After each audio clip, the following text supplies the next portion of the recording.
Welcome to the My Opinion Podcast, a show that focuses on leadership, life, and love to empower women around the world to be the best versions of themselves. The My Opinion Podcast is a weekly show with Maya's Motivation Monday, focusing on leadership topics for women, and special edition episodes that feature guest interviews and current events. Now, all in her opinion, here is your host, Maya Roffler. Hi guys, welcome back to another episode of Maya's Motivation Monday. So I hope your week is off to a great start, or if you're listening to this on another day, I hope you're having an amazing day and week. Thank you guys for continuing to listen to my leadership advice. It means so much to me. This is what I'm truly passionate about. I am so excited to announce that my blog is now live. I used to blog in the past, and writing is such a passion of mine, and I have now decided to incorporate a blog once again, but obviously focusing on my passion and leadership and empowering women and talking about how to be the most effective leader possible, especially in today's climate. And you know I love to talk about remote leadership because I've been doing that for over 10 years. And I really wanted to have a blog that coordinates with the podcast. Like I've had that, in the past, I've had a blog that coordinated, but not with this particular edition and the season 4 relaunch. So super excited. As my intro and outro, talks about, check out my website. I'll put it in the link here too. It's myopinionpodcast.com, and there will also be opportunities to work with me in the future, and that is a program I'll be launching in August, and I am so excited, so excited. So thanks guys for listening, and check that out. But today I'm going to be talking about the gender of leadership. And I think you guys realize this about me, but I am constantly reading, which is, I think, my writing past, but I love to read articles about leadership. I do throughout the week, and it's typically where I find my inspiration, if it, hasn't happened personally to me recently, or if something doesn't come to me and I'm like, oh my gosh, I would love to talk about that. That was an amazing thing in my past as a leader, or something I'm currently dealing with. But the gender of leadership just was something that came up as I was reading things. And I'm like, this is really fascinating because it's something I've touched on in the past. It's something I've thought about in the past, but I've never done a full episode, or I've never talked about it at length. So let's talk about the gender of leadership. I do a lot of quotes on my Instagram page at Maya Roffler, and also at the My Opinion Podcast page, but I don't always have a lot of quotes on here, but I felt it was really appropriate to start with a quote, and I loved this one, and this really spoke to me and inspired a lot of this. So, leadership has no gender, but needs traits of both genders to be successful. So this was an amazing quote, an article by Marie Pollock, and I just knew I had to do an episode on this. So again, leadership has no gender, but needs traits of both genders to be successful. And I was really, really inspired by this.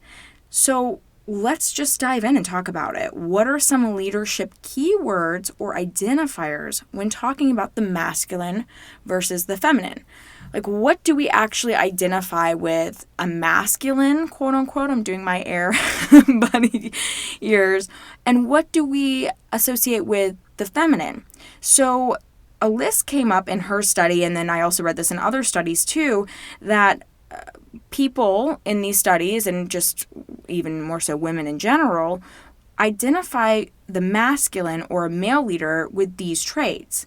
They identified them as strong, arrogant, intelligent, ego-driven, bravado, dominant, assertive, single-tasking, which I find very interesting in my opinion, because we do see men that way. We see them as a single task oriented, or like on blinders on, and women are very multitasking, which did fall under the feminine list. Focused, competitive, stubborn, physical, self-righteous, and direct. And when I was looking at this list and reading it and then taking it in as I was thinking about what to talk about on this podcast, I realized that, yes, a lot of that I do associate with a masculine leader or the masculine energy or the male leader. But when she's talking about these things in her article, in her studies, it's again spoke to me so greatly and obviously took my opinion away and wanted to chat about it because I realized how many of these traits were a part of my leadership. And for so many years, especially my early 20s and most of my 20s really, even into my late 20s, I did become a little more feminine. But in my leadership style, I was very masculine. Like I would pick out specific things. Like I've always been exceptionally competitive. My husband will tell you I'm very stubborn. I'm open-minded, but once I feel strongly about something, that's my conviction and it's going to happen that way. I'm very direct. I think a lot of my teams would tell you that as well, my past teams and potentially, my teams now. But I see a lot of these characteristics that fall under the masculine or the male leader as positive. There are some in there that I don't know that I would consider positive. Obviously, being arrogant is a negative in my opinion. Ego-driven, we have to check our ego. But, I think some of these are really, really great. So where does that leave the feminine side? And what does that mean to be a feminine leader? And again, we're talking about the gender of leadership, which, I love Marie's quote, it has no gender, but it needs both traits. Like, I think that's why, in relationships, regardless of your gender or regardless, like, your actual, born gender, like, there's the dynamics of relationships are so interesting, but I feel like this is the same type of thing with leadership. You need both within the relationship, and I don't know that necessarily the female or the male is always assigned exactly to those gender association or traits.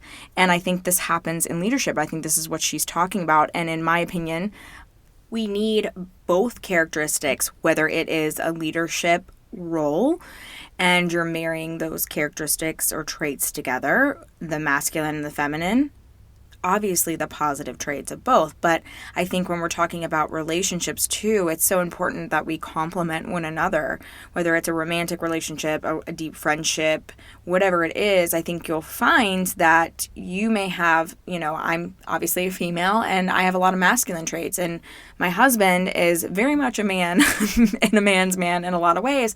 But there are some traits that I don't have in the feminine realm that he does, and that doesn't make him, it doesn't demasculate him, if that's the right way to say it, or emasculate him.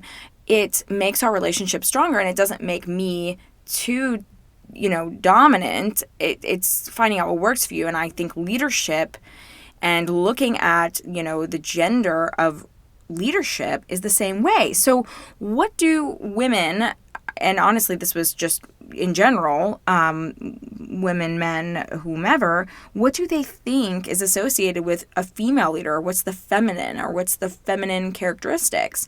So these were the top ones. Multitasking, which we already talked about, which we always associate that with women. We're mothers, we're, running a business, we're also wives, we're, so many different things. And I think women are just used to being caring and being caregivers. I truly believe that. But it doesn't mean that a male can't have those traits. I think that, that is just seen as a feminine characteristic. We're seen as emotional as on the female side. Empathetic, which I've talked about in an entire podcast on itself, but I talk about it continually, that being an empathetic leader, especially in today's climate and especially remotely, because you have to really be able to put yourself in the other person's shoes, working from home. Do they have kids? Are they a single mother? Are they a single dad? Are they a single, parent? Whatever the case may be. Are they teaching kids from home while working for you? Are they, maybe going through something tragic? Are they caring for a loved one that's ill during this COVID situation? So bringing that into the remote aspect, to be an empathetic leader is to be the best leader. And I believe that very strongly. And that's seen as a female trait and characteristic, but I know a lot of male leaders that have not only perhaps been empathetic in the past, but I've seen them shine through this. So does that make them girly, or does that, emasculate them? No. It makes them strong because they have balanced characteristics and traits of the feminine. So we're also seen as strong, which it's interesting to me that this fell under this, and it really is empowering and inspirational to me that strong fell under the feminine. We're intuitive, which is absolutely true. And, I guess I'm bringing my husband up a lot on this episode. But I find my husband to be very intuitive, and we're intuitive in different ways. And again, that's showing the balance within him. And I appreciate that so much about him. It's one of the things I love about him so much. Being compassionate. Relationship building fell under the feminine too, which I see that too. And I think it's really interesting because we often, like in the sales environments I've been in the past, we've said things like, oh yeah, she'll be great. I didn't say this, just to clarify, but, I've seen in so many sales environments with some poor leaders, they think that particular women would be great because she's cute, she's bubbly, she's this, she's that. No, it's deeper than that. It's deeper than that. Women do, when they are in touch with their feminine side, the female leader side and those characteristics, they are very strong in relationship building. But that doesn't mean that there's not men out there that are exceptional sellers because they're great at relationship building. But that falls under the feminine, which I think is completely true. Verbal. Women are known to talk a whole lot more.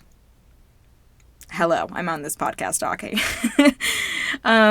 So also collaborative. And I love that. I think it's true. I think it's because, women are very collaborative. But here's the other thing that fell under this was gossipy, which as women, I personally didn't want to work with a big group of women, which this might blow all of your minds because I am so big into women's leadership, empowerment, and really teaching women how to effectively lead, especially remotely right now and for the future. That's where everything's going. And this was something that I dealt with, as an issue of my own because I was living so much in the masculine. And when I was with Joseph Bink for 7 years, as a lot of you know, and I was very masculine because of who I was, but then also as someone in a very male-dominant environment, it felt natural for me to be strong, assertive, and, just kind of closed off and very competitive and not as verbal, not as communicative. And when I came over to David's Bridal and, was overseeing over 100 direct reports, I've actually talked about this before, but I remember my boss, looking at some of my emails going, oh my God, you've got to soften this up a little bit. And I was like, why? Who cares? This is just, I'm very direct, which falls under the masculine. But there is something to be said about being direct, but also knowing how to be verbal and communicate effectively because you want that relationship building and you want that compassion for that individual on the other side. And so I'm forever grateful for both of those roles because the switch was very drastic. I've been around, over 600 stores with just men, and it was very intense on a different side. And then I come over to David's and I had over 100 direct reports, and I think 1 or 2 were men through the entire 4 years I was there.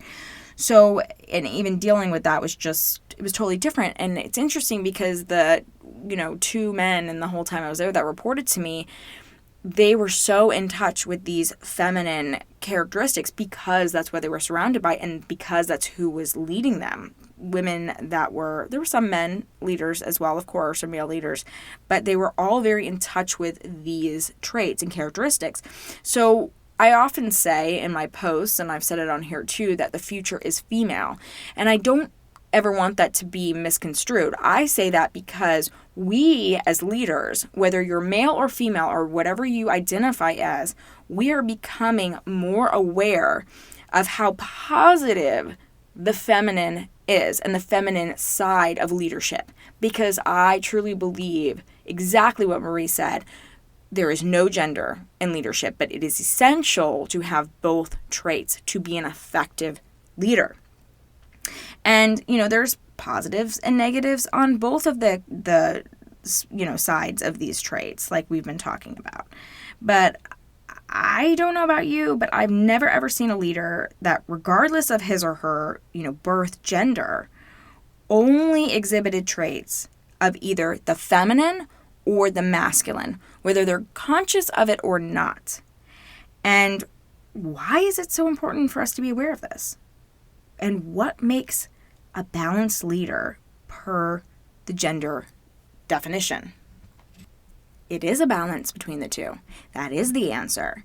And I spent years of my career, as I was saying, in the masculine. And it doesn't mean that I didn't have some feminine traits in there. But my big turning point for me, I just spoke about, obviously, the turning point with David's. That was a huge shift for me going over there. And that was my mid to late 20s.